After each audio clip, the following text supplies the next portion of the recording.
The statements we're about to show you are from the Holy Quran, and is said to be the official, unchanged, pure word of God, revealed over 1400 years ago.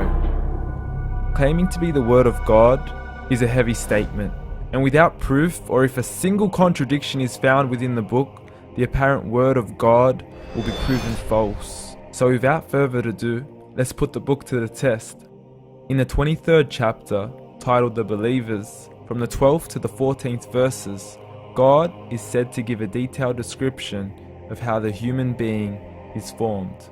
It begins by saying, "We then placed him as a sperm drop in a place of settlement, firmly fixed.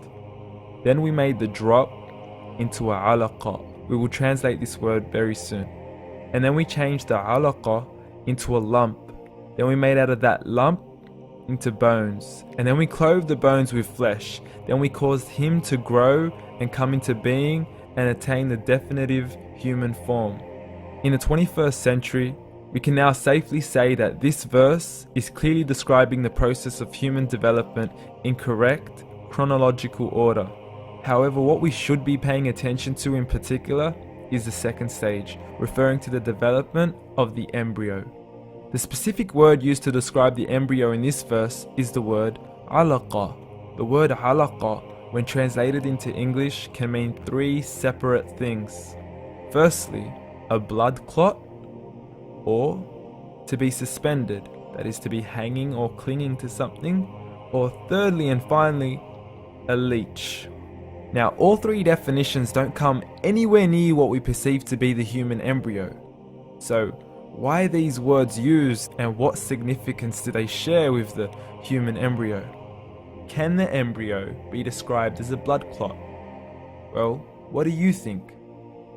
In the third week of embryonic development, a tubular heart joins with the blood vessels to form a primordial cardiovascular system, and by the end of the third week, the blood is circulating and the heart begins to beat on day 21. The first thing that comes to mind in regards to being suspended or hanging is the umbilical cord. But we can't use that example because we are simply referring to step 2, before the baby has even formed. But we now know today that the umbilical cord is formed from the connecting stalk. And the connecting stalk is formed as soon as the embryo is formed. The embryo's connecting stalk has even been described by John Allen and Beverly Kramer as an object to suspend the developing embryo in the extra-embryonic column. So an embryo is suspended and does have a strong resemblance with the blood clot. What on earth would an embryo have to do with a leech? Figure A shows the structure of an embryo at 25 days. Figure B shows a leech. Now please note once again that the embryo in this stage is no greater than the size of a kernel of wheat. This is an X-ray of the embryo at 22 days. This is the internal structure of a leech. It's mind-blowing stuff, but you still haven't seen anything yet. This is the head of the embryo at 22 days. The detail you are seeing right now is absolutely impossible to be seen with the human eye and can only be seen with a microscope. This is the back end of a leech. There's no other words used to describe this other than mind-blowing.